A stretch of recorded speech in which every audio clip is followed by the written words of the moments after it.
Assalamualaikum warahmatullahi wabarakatuh. Perkenalkan, saya Tirta Mawan. Di sini saya akan mempresentasikan tugas dari materi Key Performance Indicator dan Critical Success Factor.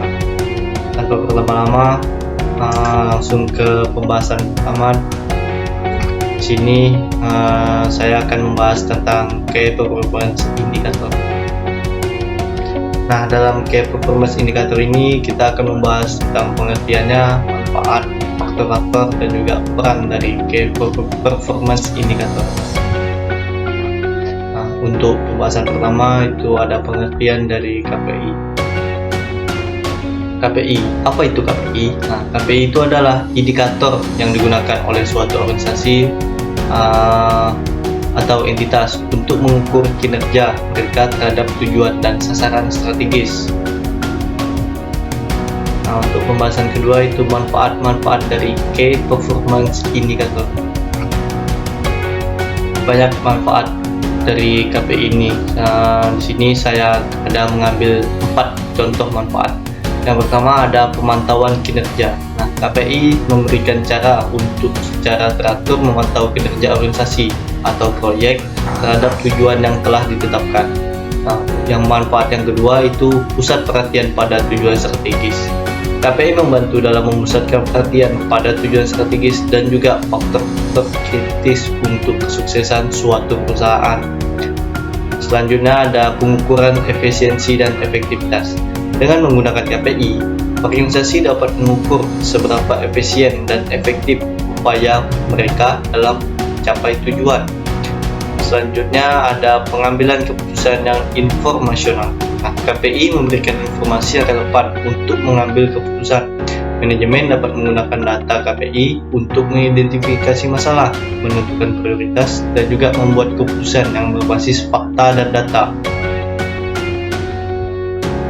Selanjutnya ada faktor-faktor yang menentukan kesuksesan. Ada beberapa faktor.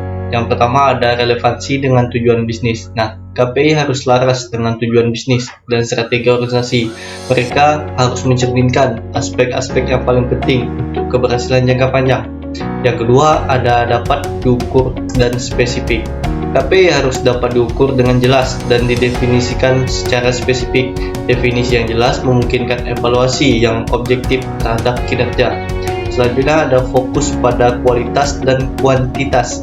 KPI dapat berkaitan dengan kualitas atau kuantitas tergantung pada sifat bisnis atau proyek. Sebagai contoh, KPI dalam sektor jasa mungkin lebih berfokus pada kepuasan pelanggan, sementara sektor manufaktur KPI dapat mencakup efisiensi produksi. Yang terakhir ada dapat diukur seiring waktu. KPI harus dapat diukur seiring waktu untuk melihat perkembangan dan tren.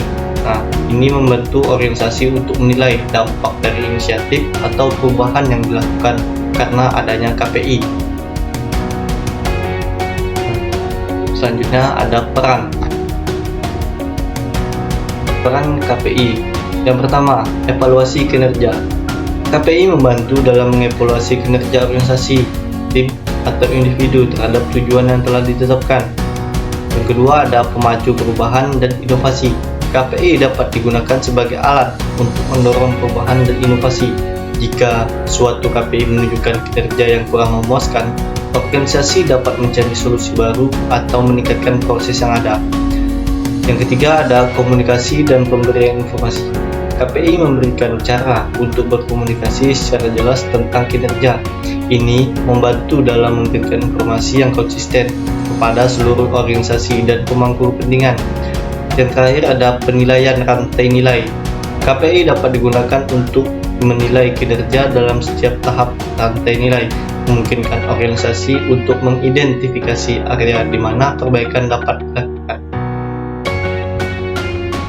Nah, materi selanjutnya saya akan membahas tentang Critical Success Factor atau bisa dibilang CSF.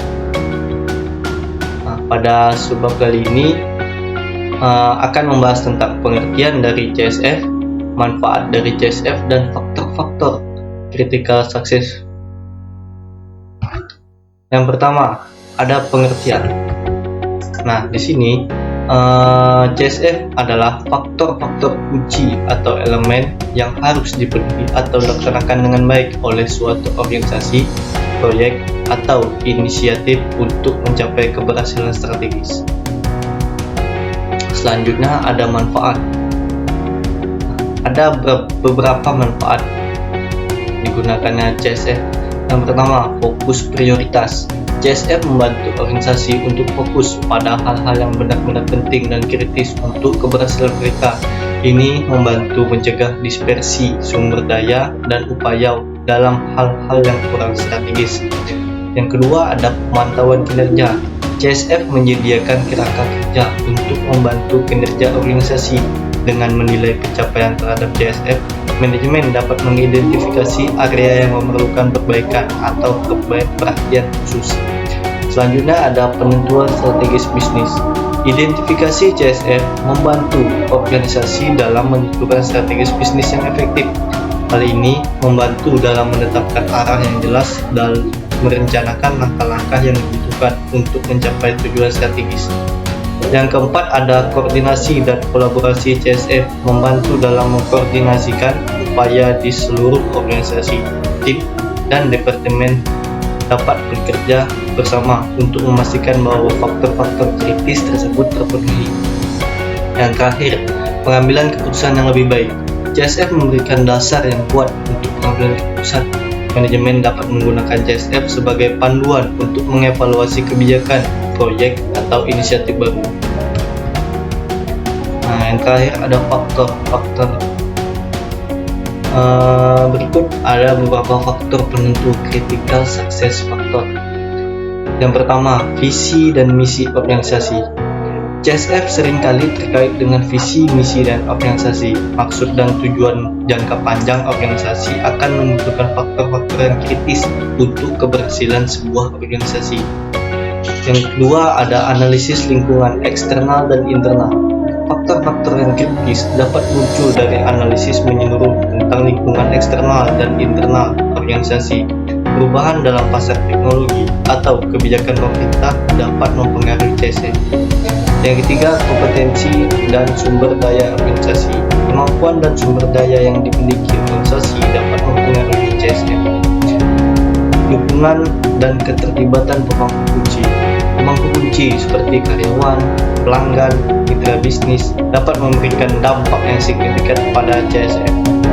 Yang terakhir ada tantangan dan peluang industri.